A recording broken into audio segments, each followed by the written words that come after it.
Welcome to Enroute, the podcast of the First Responder Behavioral Health Institute. The First Responder Behavioral Health Institute is bringing together some of the most inspiring and dedicated change agents in the global public safety, psychotherapy, and educational communities.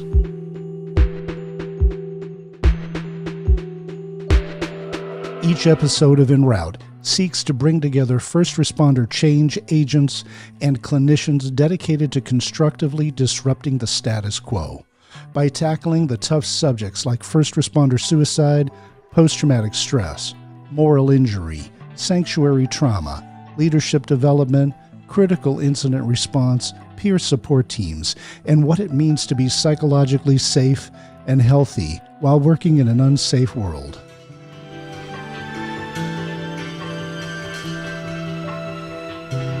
All units, please stand by. The Enroute podcast is about to begin. You can resume normal traffic on this channel after this transmission. Welcome to this episode of Enroute. I'm Joseph Brigandi. On this edition, we have the privilege of visiting with a paramedic who has over 25 years of field experience and a Ph.D. in human development and organizational systems. His book, Hypnotic Communications in Emergency Medical Settings for Life Saving Therapeutic Outcomes, is both groundbreaking and insightful.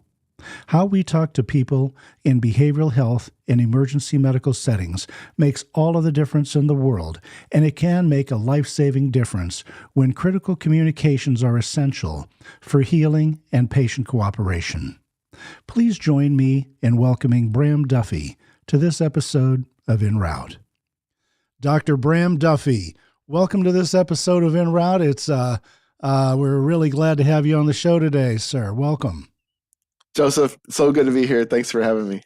All right, man. For the people who don't know about your work and your background, why don't you take a few minutes to tell us about yourself and what you do and what you're all about?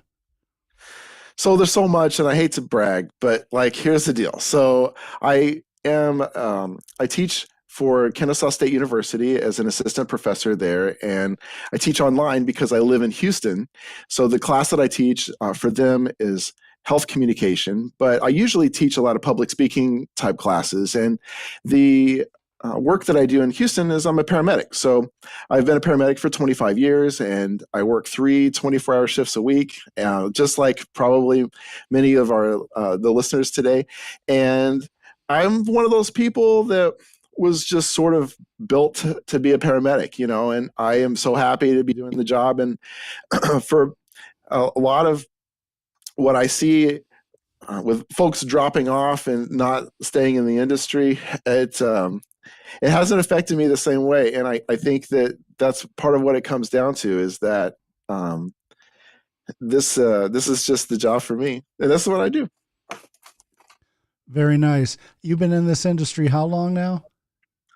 Well, I tell people my whole life because it's easier to do that than to tell them my age. But, I became a first responder when I was 16, and then a lifeguard, and then an EMT before I was 18, and then I was a paramedic when I was 19. So this has really been my passion, and I caught on early on. The whole reason I went to school further initially was just because I was afraid that as a paramedic, I wasn't going to make enough money, and I was like, well, I don't know what might ever happen. And lo and behold, it's just kind of interesting. I make more money as a paramedic now than I do teaching. So, things change, but I do both. And I really have a passion both. Well, there you go. Well, it looks like your passion has kept you in the industry. And I'm now honored to say that I've just met someone who started younger than I did. I started as an EMT at 17 and a paramedic at 21. And been at it about a number of years. And as well, thought that all of these paths, especially when I became a therapist, was leading me away from the first responder world. And nothing could have been further from the truth. Many of my clients are first responders. I ended up still staying in the game and opening up the First Responder Behavioral Health Institute and dedicated to finding great educators like you to give them a platform to move things forward and to hopefully leave the industry better than we found it, and to change and shift some of these paradigms. So you've been at it most of your life, so have I. The industry that we entered is not the way it is today. What are some of the changes that you've seen since you started as a EMT and a paramedic and working on the trucks last night? Okay, well, you guys, we've gone from mass trousers to actually giving blood in the field. So it's a big deal, you know. And we used to joke 25 years ago, we used to joke about how, oh, yeah, we might do labs in the truck someday, ha ha. And it actually happens in a lot of places. So this stuff is really cool.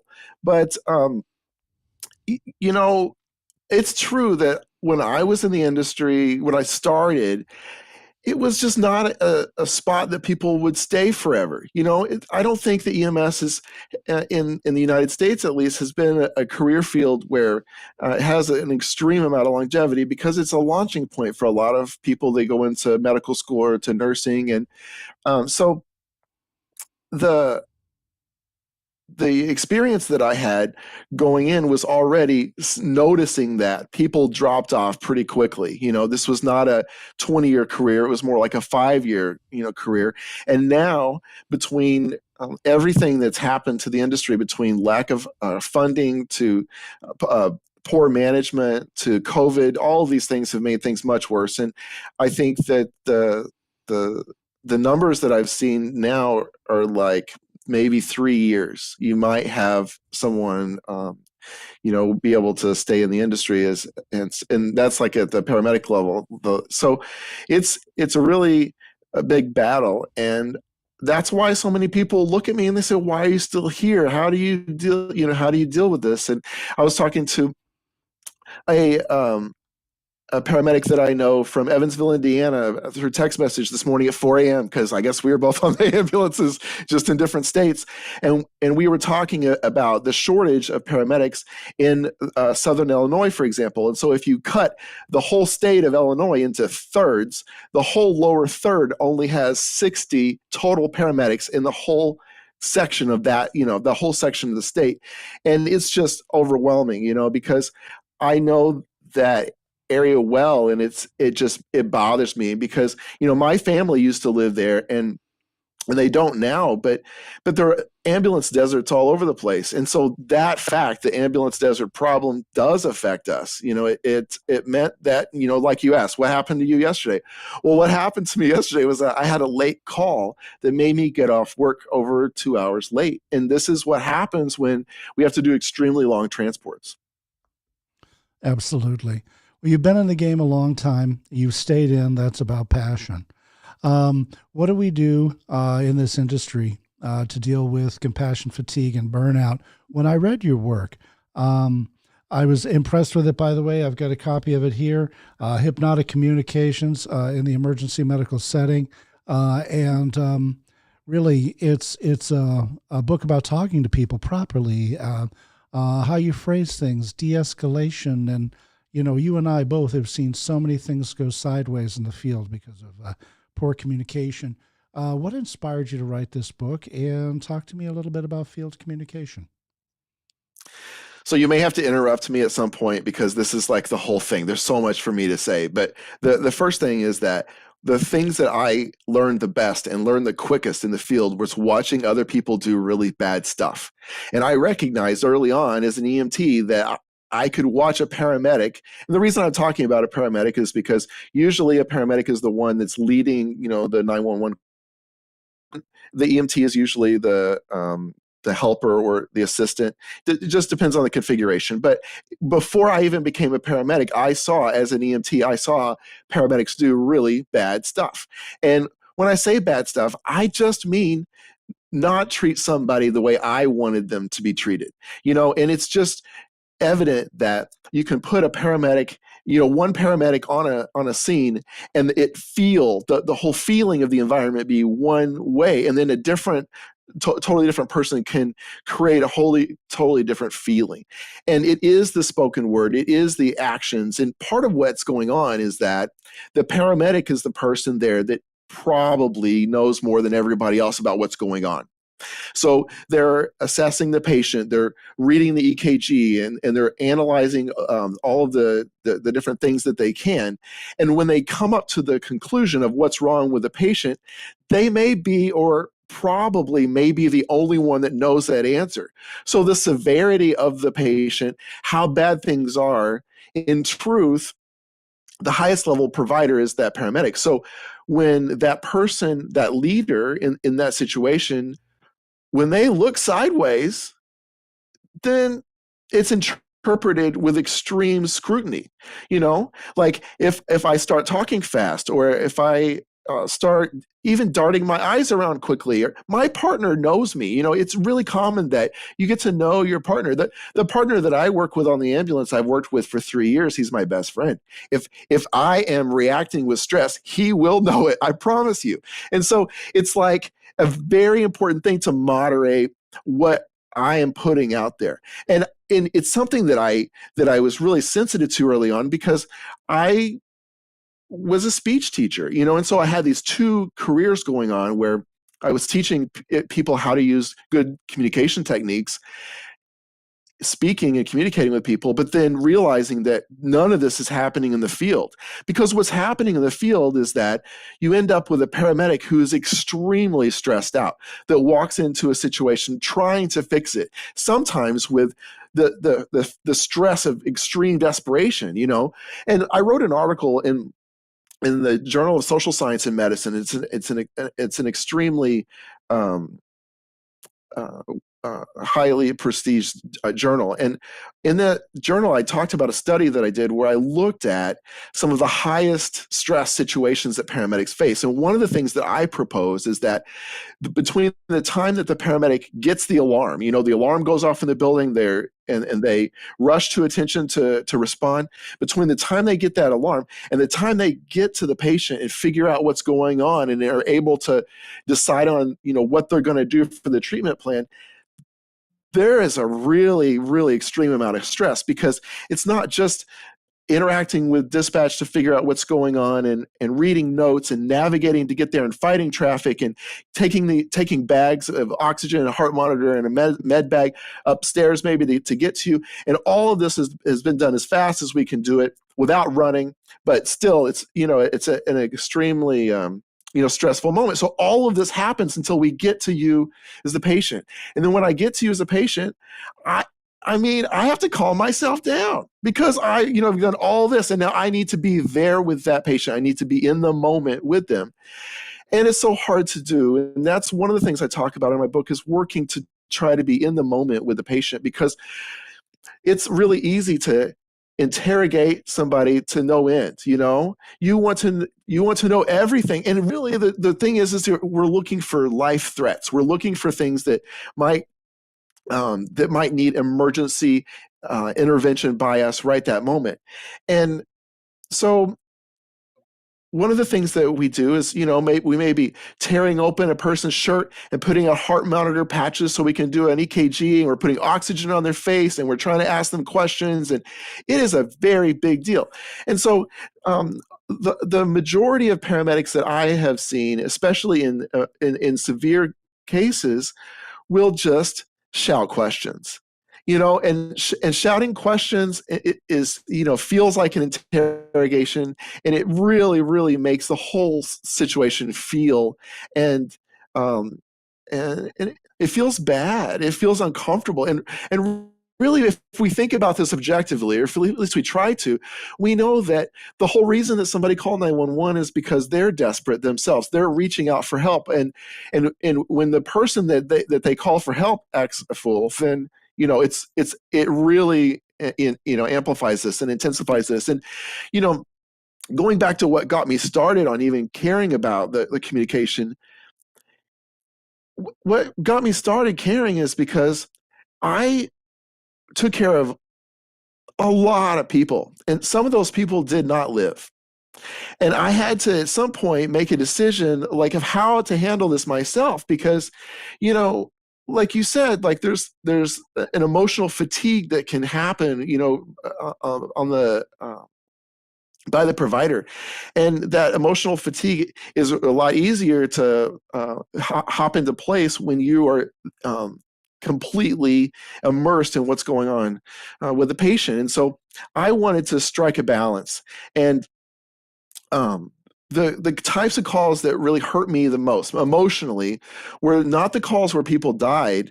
It was the calls where I couldn't get the patient to go to the hospital. Like I would have people that I know were their life expectancy is limited. They are not going to live much longer. They may not die in the next 5 minutes, but they quite literally may be up to hours. And so the thing that stands between me getting them to the hospital, them in the hospital, is me. I'm standing between them, you know? And so I need to have the ability to talk them into going. And, you know, when I started in EMS, I was in a more rural area where I knew a lot of these people. I went to church with some of these people. And so to, I understood that these folks had got to trust me. If they didn't trust me, they may not go to the hospital with me, and then they may die. And then I had it happen. I actually had cases happen where I wasn't able to talk them into going, and then that person did not live. And it just really kills me, or it really bothers me, because at that point, I just decide, maybe I didn't do everything I could do. And so when I started my first master's program, one of the things that I studied and I did in my research way back then was about arguing. I wanted to study, some of the techniques and ways that paramedics argued with patients.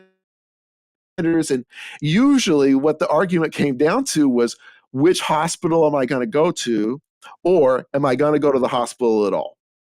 And so, for that patient to know and believe that I have their best interest, I decided that I had to be professional. You notice that I have a high and tight haircut. I've never been in the military, but all my life people think I'm a police officer or military. But the truth is that I want to look as professional as possible, with my shirt tail tucked in, with no earrings on, with no visible tattoos. And I know it sounds ultra ridiculous conservative, but I'm talking to someone who may be 85 years old. And if they don't believe me, if they can't trust me, then something may bad happen to them.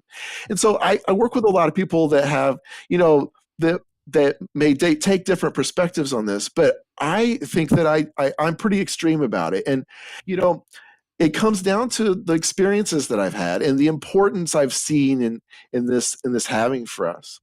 Okay. So one of the things you talked about is present moment awareness. So Yeah. what are some tools and techniques you can give first responders to help them be in the moment with their patients? And then my next follow-up question on that will be a little bit about the delicate negotiation and art of talking people into going to the hospital rather than ordering or dictating it. And I call it the delicate and fine art of negotiations. But go ahead and tell me a little bit about this negotiation and about the process of being present and gaining people's trust. What's that about? So a lot of people, when they find out that my book is about communicating with patients using hypnosis, they roll their eyes and they're like, well, what is this? And I was the same way too. And I spent a good amount of I've read over 250 articles and books and research studies, and I've spent an extreme amount of time diving into this topic. And I'm here to tell you that hypnosis is real, and it's a part of this interaction that we have in these extreme moments. And my book talks about how to take advantage of some of the properties in hypnosis to be able to communicate during these moments. So to kind of break this down, the most important thing for anybody to know that this is new information, brand new from my book, and for all providers out there, I want you to know that these patients who we're coming on to the scene and assessing, who are going through real emergency events. They're going through strokes and heart attacks and even diabetic emergencies, anaphylaxis, these traumatic injuries, anything that could cause an extreme amount of fear in a patient. That extreme amount of fear, we believe, activates a trance, this this form of hypnotic trance that comes upon your patient. And if you think about it, as a provider, sometimes we ask questions and they don't get answered right away, or the patient may not be able to answer, like complicated questions, or they may just stare at you with eyes wide open, mouth open, and have a delayed response. Or there are lots of things that can happen. And a lot of people ask me, does this mean that they're in shock? Does their physical shock mean that? And really what happens is that it's the physical shock happens, but then the mental shock comes with that, and it's very much related to fear. So imagine being so struck with fear that you are desperately in need of help. And so then when the paramedic arrives, the good thing is that the paramedic is already set up to be the person to help you with the problem, right? You would know, because that's the person that got called. It's the person with a badge. It's the person that's there to help you with this. And to be there with a patient, to be there with them in the moment, really is what starts this process. And I can tell you that there are many, many patients that I have gone through complete assessments with, and I never stared at them in the face. I mean, I looked at them, right? But I never really looked at them like as a person, right? And making that connection is so important because it lets them know that you are actually there for them. I'm not someone there that's just dumping a bunch of questions. And so the article that I wrote that most recently came out in GEMS talks about the importance of building rapport with your patient and how that rapport building can make a huge difference in how things go with that patient, because if it means the difference in how maybe they trust you or how they understand what you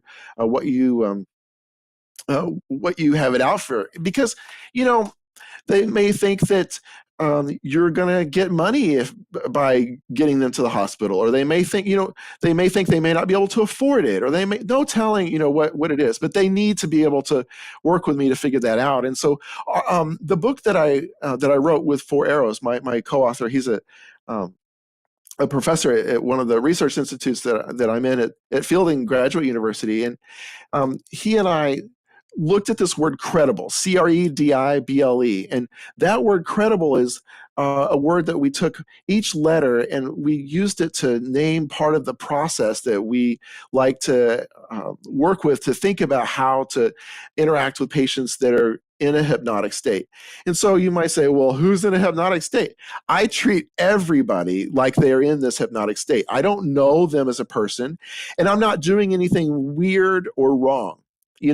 Because everything in this process is conversational and nothing is new or different. It's not like I'm walking up to someone and saying, hi, can I do hypnosis on you? No, it's just, I am there to do the medical things. And it just so happens that the way that I communicate during this time is also set up to help you.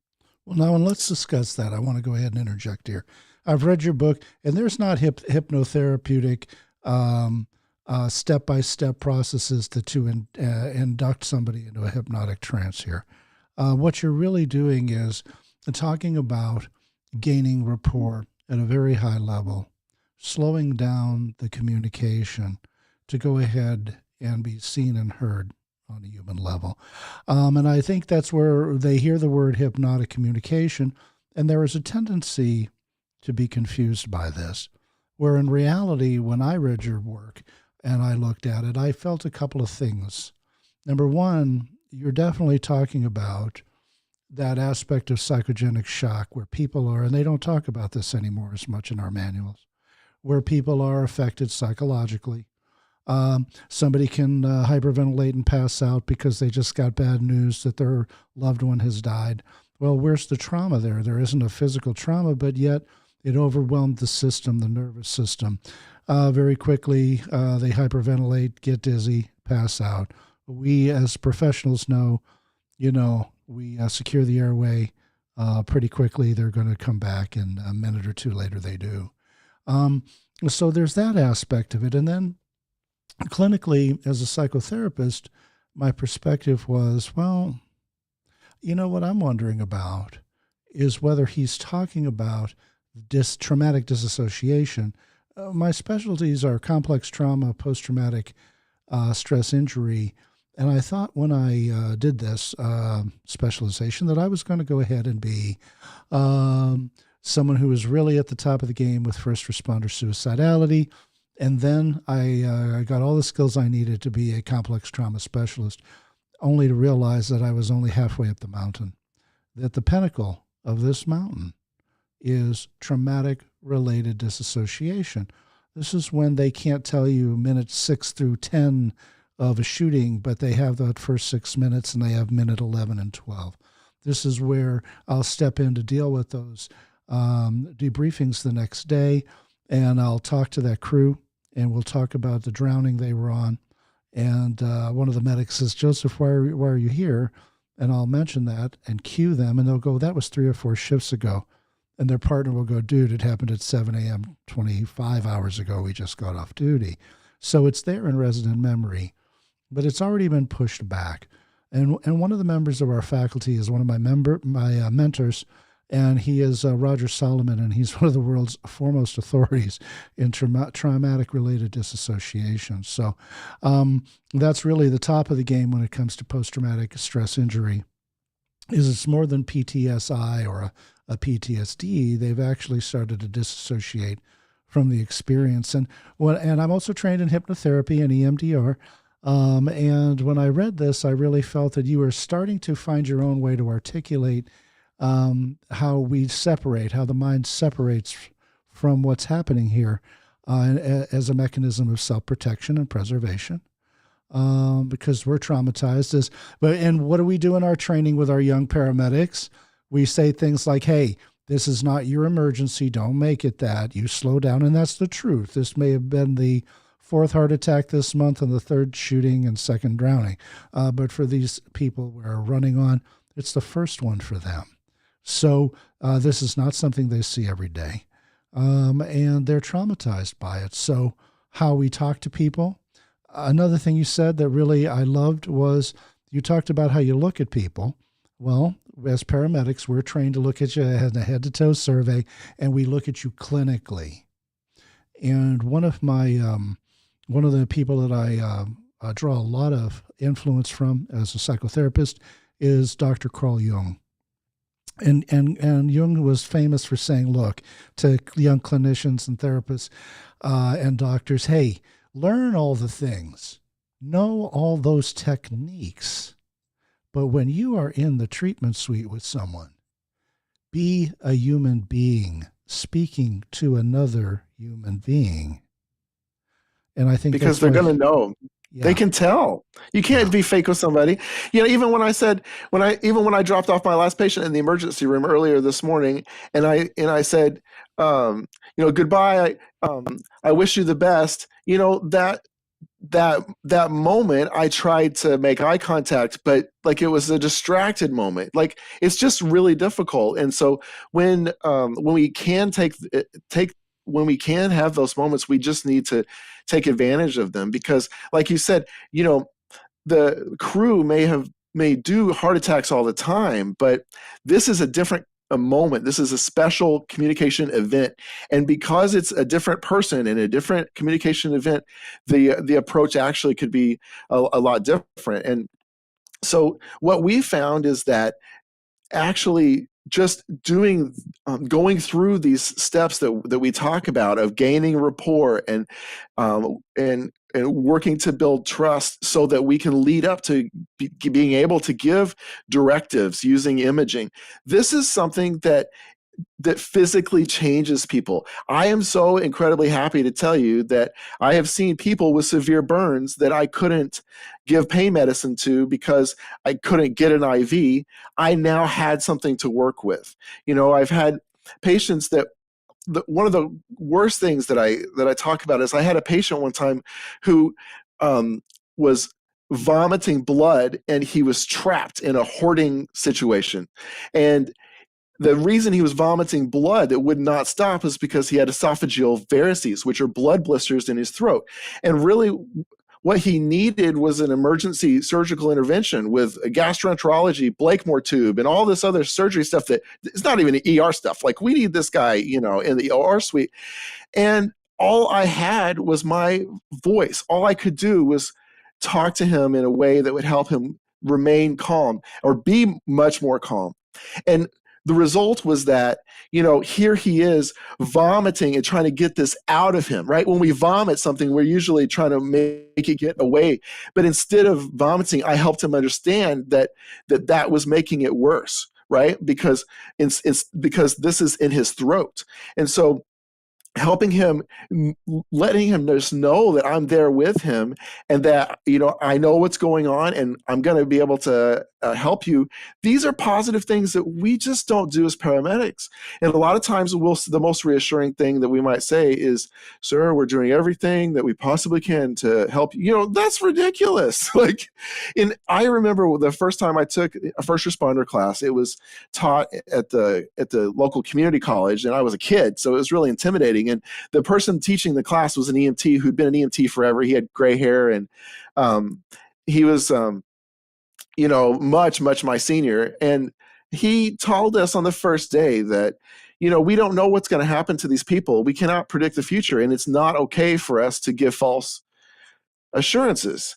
And I never saw it as false assurance. But at the same time, I have to be honest, until I spent time learning about hypnosis and learning about what positive words can do to people, I didn't really do it. I mean, I cared and I tried to connect, but once I was able to see really what it can do, I'm all in. And it's like a campaign that I'm on now. People talk about, why do I have this book out? Why do I have this website? Why do I even care to teach health communication? All this stuff is because, I think that there's a difference that we can make in the world. There's a book that was written by Judith Acosta and Prager about 15 years ago about this same subject, using some of the same original research. And their book was quite a bit different because it was just trying to get the word out there. And what my book does is it really dives into the research of how this all makes sense and how this could all even be a thing, and dedicates almost the whole book to helping EMTs, paramedics, lifeguards, nurses take up some new techniques on how to be able to communicate. And the research that a lot of this was based on came from Dr. Eric Wright, who did what we call the Kansas experiment way back in 1976, where he did just what we're doing, which was do experiments with ambulance personnel talking to patients. And since then, the cool thing is that we've been able to prove that hypnosis is like a real thing. And so in my studies, I wanted to do that. I wanted to be able to stand on stage with a physician audience and be able to explain that clinically, yes, hypnosis is a real thing, and we can prove it. And so for anybody who has questions, I direct them to the first section of my book where we talk about PET scans. And PET scans are just a scan that they can do that looks at whatever they want to look at to isolate, but usually it's glucose. So if they scan your brain in a PET scan and they look at the glucose, which is what the brain's using for fuel, right? So it lets you know, hey, this is the part of the brain that's being activated. That hypnosis shows, and so it's so cool, like that that we have the study that I'm most familiar with was back from 2000, but we even have the most recent one that I'm familiar with was back from 2021, and it keeps showing the same thing, which is if you have a patient that you scan the brain, it looks normal one way, but then if you put them into a hypnotic trance by inducing them into hypnosis, all those hypnosis brains look the same. And so it's super cool. But what we're doing in the case of emergencies is we're not doing a hypnotic induction because there's no need to. We think that the amount of fear really that the person goes through activates that on its own. I think you're right. And I'm reflecting back, since this was a study I was part of a long, long time ago, and was taught some of these techniques back in the day. We'll just leave the year alone. But simple things like not having access to the person's inhaler, and to go ahead and say, "Listen, I want you to focus on me. Listen to my voice and look into my eyes. I want to connect with you. Now, I want you to breathe in through your nose, and I want you to see your lungs rising and inflating. Focus on me. I know you're scared. Breathing in heavily, a little more, a little more. And then all of a sudden you can see that shift in the respirations, and you can see the mind controlling the body. And when we look in the world of trauma, you don't go too far on the library shelf without hitting the world-renowned Bessel van der Kolk, whose book is The Body Keeps the Score. So there is a physiological, psychosocial connection. You can get somebody to calm down if you don't have an inhaler present. If you can get focus with them, you can get them to relax, because you're getting them to relax. I need you to relax your smooth muscle for me. And then back in the part of the study I was in, they actually taught inductive techniques. And some of the studies and some of the cases that we had, and similar to yours, a burn victim, burned 70% of the body. I can't get a line. I need you to raise your blood pressure for me. Somebody who's an amputation, I need you to focus on me and my voice and my words. And I want you to go ahead and shut down the blood vessels in the left leg for me. When I was in training and observing this as a younger medic taking some of these courses, the physician had the patient sit there, another paramedic hypnotized him and said, "I want you to take all of the blood out of your left arm and move it into your right," and worked with him for about 10 minutes. 10 minutes later, I've got blue blotches and discoloration, grayness, ashen, and then on the right arm and limb, I have redness and excessive heat. So he accomplished it just with maybe 10 minutes of induction, and got the person to literally start changing their blood flow in the body to where we're seeing, a cyanotic graying and discoloration on one limb and a warm heat in the other. And then he had him reverse it and put it back. That was just in showing us the power of a hypnotic suggestion. And I'm with you. I don't think that induction is necessary. I think trauma does that for you. We have terms from the old days, shell shock. What the hell are you saying there? Something's happened to the physiology and to the mind. And then with the later work with Roger Solomon and Van Ott and some of the greatest books on traumatic disassociation, something has happened. So when things are bad enough, we enter into a trance. Anyone that has received the news that someone they cared about greatly has just passed. And unfortunately, on my crisis response team, a couple of times a month, I assist law enforcement on going out and doing death notifications. I've immediately put someone in shock every time. And helping them to guide them through that and calm them down. Your words matter. We can escalate or de-escalate a scene. We can add so much value. It's what I saw when I read your book, and what I felt when I started to study you was that you're really trying to give paramedics and first responders more tools for their toolbox, something else to add to the kit. We're not doing a voodoo science. I'm not waving a watch here in the middle of the street and trying to do some long-form induction. I'm trying to take advantage of something that's already happened. You're in shock. And I can use that to calm you down, to go ahead and potentially help you breathe a little better, help you focus more, and stabilize that person.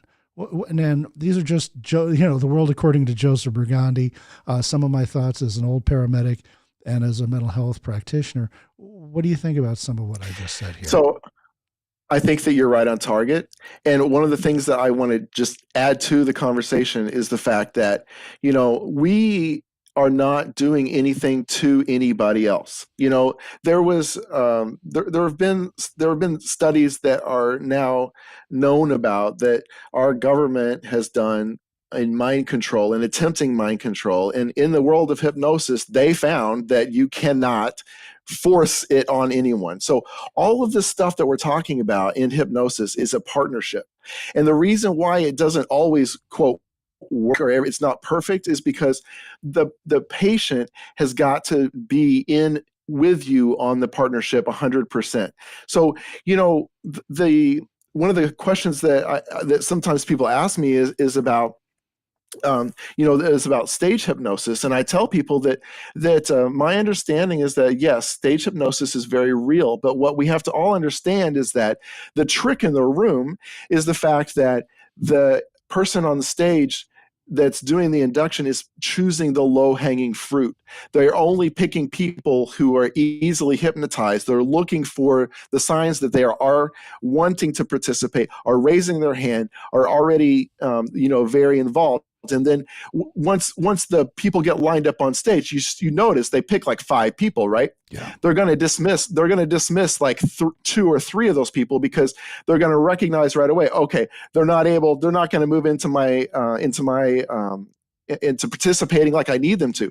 And so this is what it's about. And so when we talked earlier on about the importance of building rapport with your patient, that's the reason why. It's because they need to believe you when you say that they're going to be okay. They need to believe you when you say that we can decrease the discomfort in your left hand if you work with me, and we talk about that. And the truth is that it does not work with every patient, but for those patients that we can form that partnership with, then it does happen.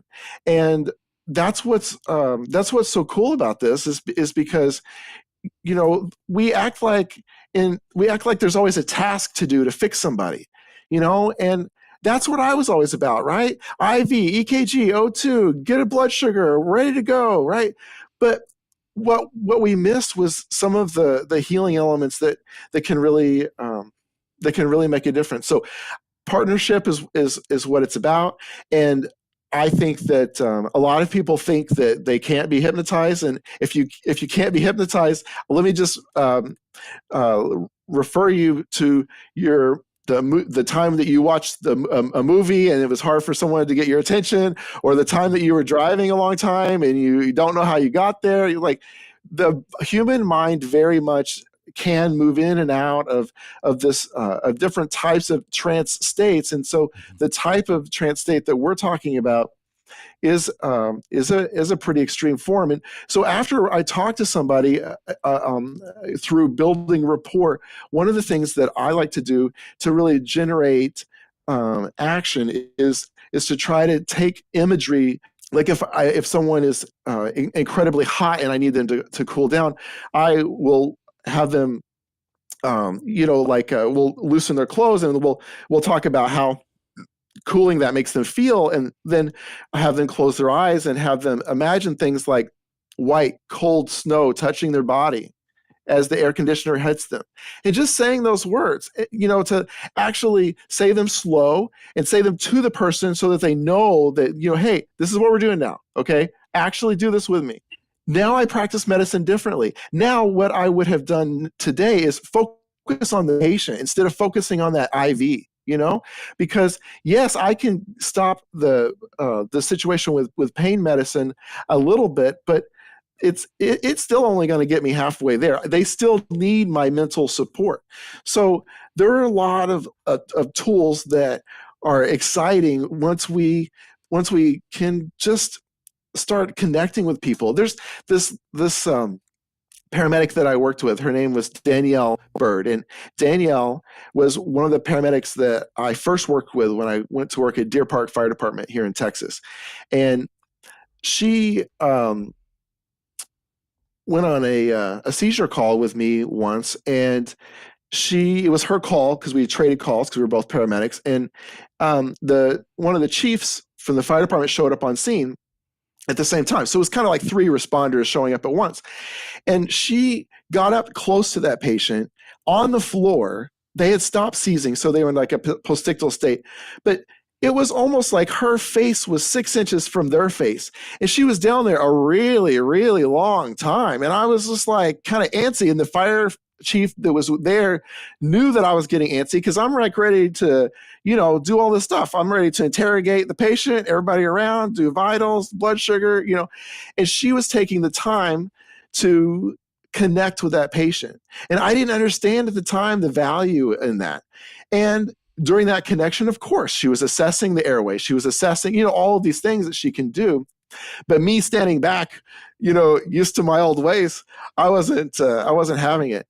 And what's really cool, she's an ICU nurse today. She's not, she doesn't work in the field anymore. But I'm really thankful for her because, she showed me how it can be done even before I learned about these kinds of hypnosis techniques. And I know her patients benefit from the fact that she's there to connect with them. And, you talked about earlier, how do we protect ourselves?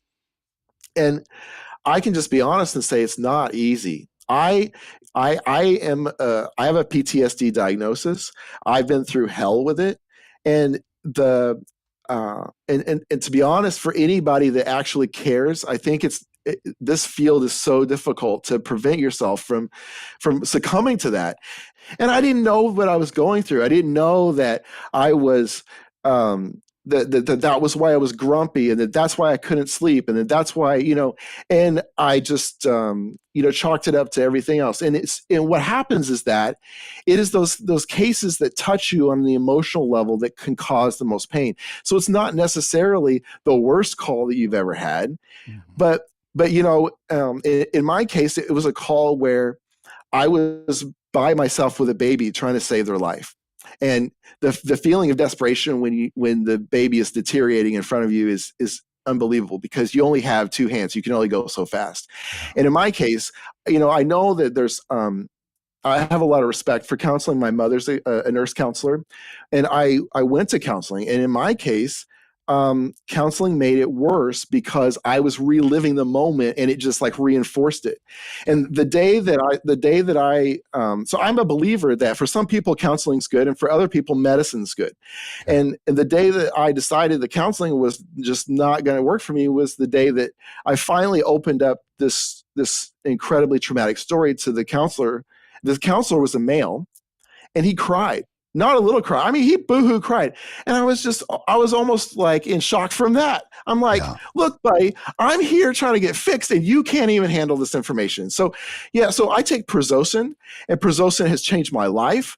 And so for anybody who struggles with this, I just want to say there are answers, and there is a way there's a way out on the other side. And, when people ask, they don't understand, but when people ask a paramedic, what is the worst thing you've seen, they don't understand that they're asking a question that is not meant to be asked because it is so severe. I have really close friends in my life who have been to war, who have killed people, and information about that creeps out from time to time, but it is very, very rare. It is very, very uncomfortable. It is not something to be discussed. And so what I do when I get that question asked, which it happens a lot, by the way, is I talk about things that are positive. And I say, I'm really lucky to love my job. Not everybody loves their job. And it's true. I am someone that came into EMS with passion and never thought it would happen to me. It did happen to me. And now I'm on the other side of it.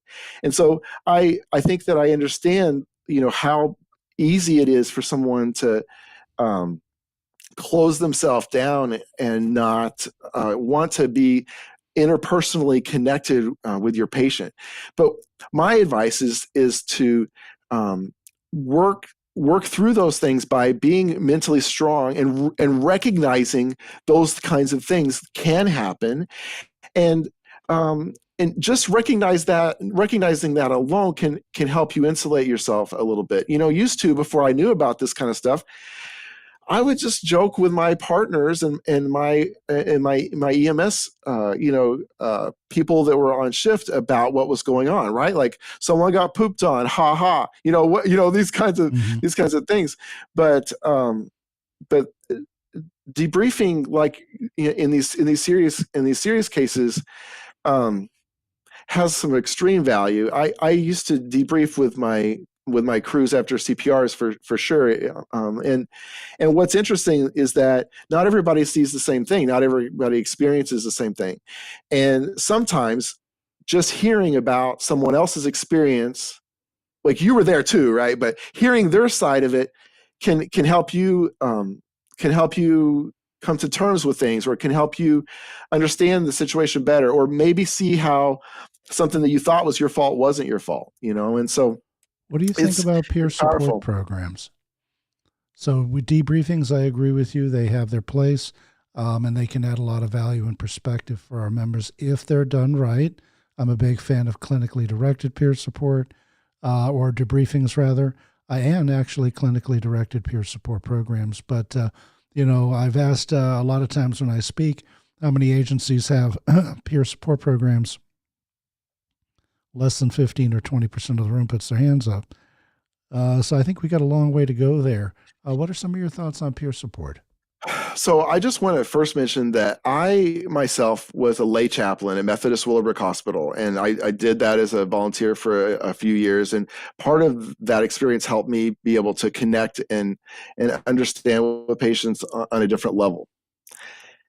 But the thing is that this may not be a popular thing to say, but I think that chaplains are being used by EMS and fire departments to fill this void, and unfortunately, they're not trained as clinicians, and so getting spiritual advice is a totally different thing than getting advice from a mental health professional. And so I hate to be that way, but I just want to say I used to be a chaplain, like in the formal sense, and being a Christian or whatever religion has nothing to do with mental health on this level, because having the it just doesn't having the right person there that knows what to say can make a difference, because these are real injuries. Yeah. These are No, I I really don't know how else to. appreciate your perspective on this, and we certainly don't want to diminish the work of the chaplaincy, but I couldn't agree more. Clinically trained peer support, clinically managed and directed critical incident teams are essential. There are two different worlds we're talking about here. And there Yeah, is a for time sure. to step that level of training up beyond. I've had others, and some, especially the more the rural agencies, act like there's a competition going on here. There's not a competition going on. We serve two different aspects of the human, and we're both here to help. But Yeah, I'm totally glad you trained mentioned that. differently.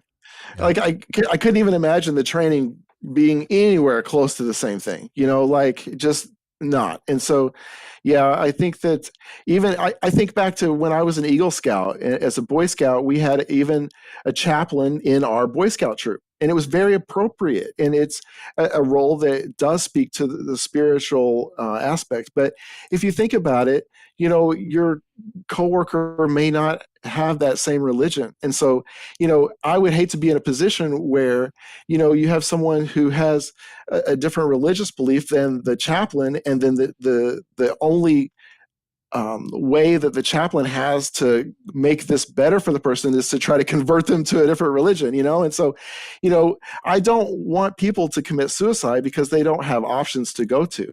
When I was going through the worst of my situation, there was a volunteer chaplain group that worked with the fire department that I was a part of, and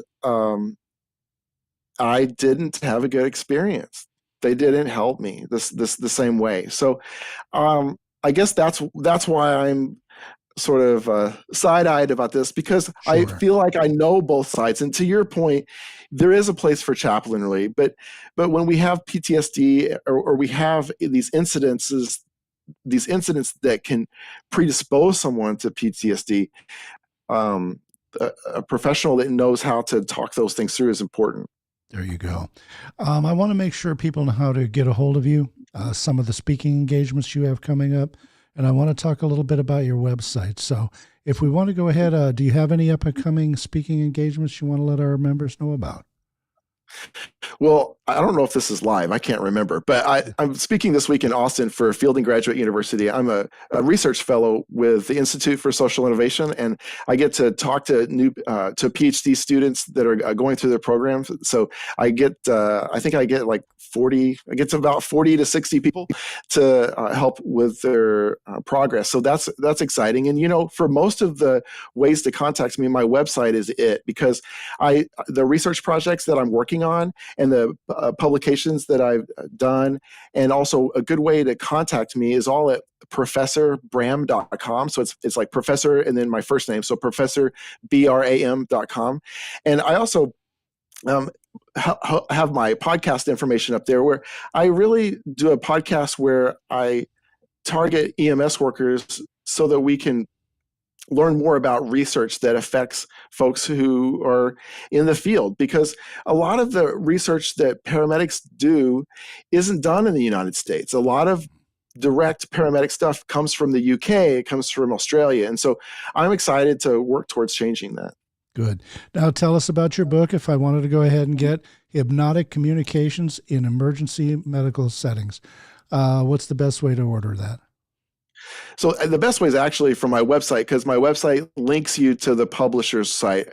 And when you go to the publisher, which is Routledge, they, I think, have the best deal as far as price, because there's a discount. But a lot of people ask me all the time about, why do I do this? And am I making any money? I just want to let you all know, this is not for money.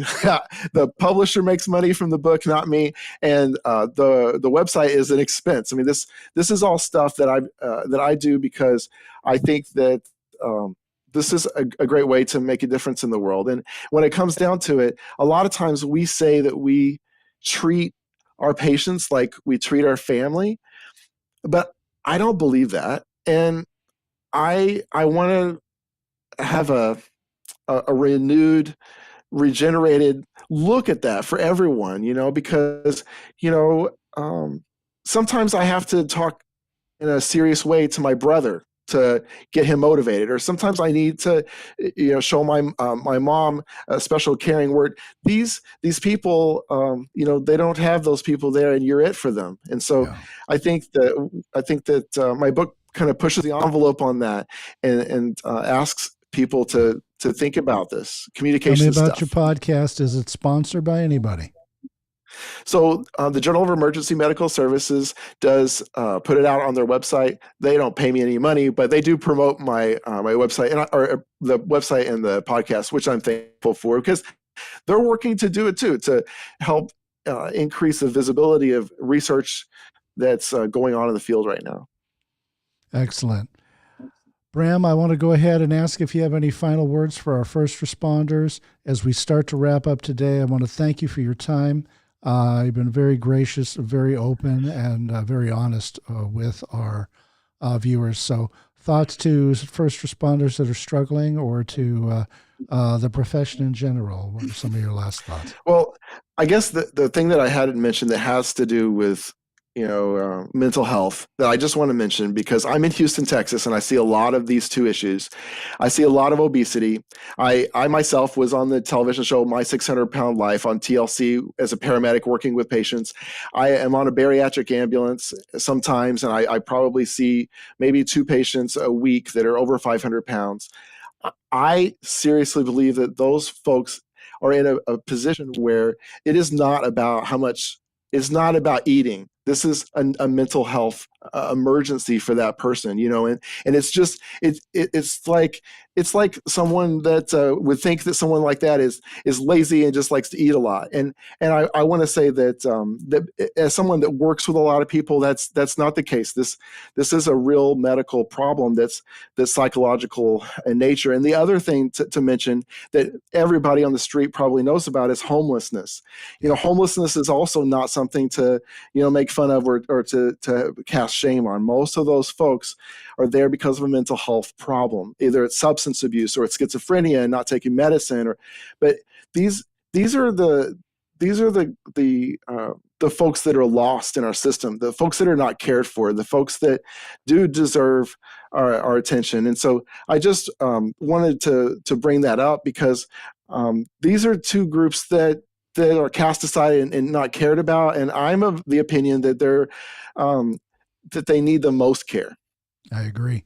The Institute's putting together a 3-part series on the mobile integration of healthcare to kind of augment the behavioral health component of community paramedic programs and co-responder programs. So finally, institutes, or finally rather first responder agencies, are starting to try to find ways to address this issue. And, we're glad to be part of that solution.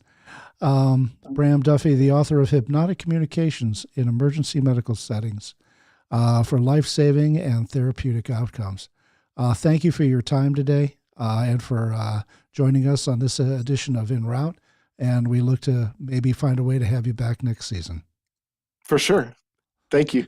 Thank you very much. Take care. Bye. I'm Joseph Brigandi. Thank you for joining us for this episode of Enroute. Enroute is a production of the First Responder Behavioral Health Institute. To learn more about us, head on over to FRBHL.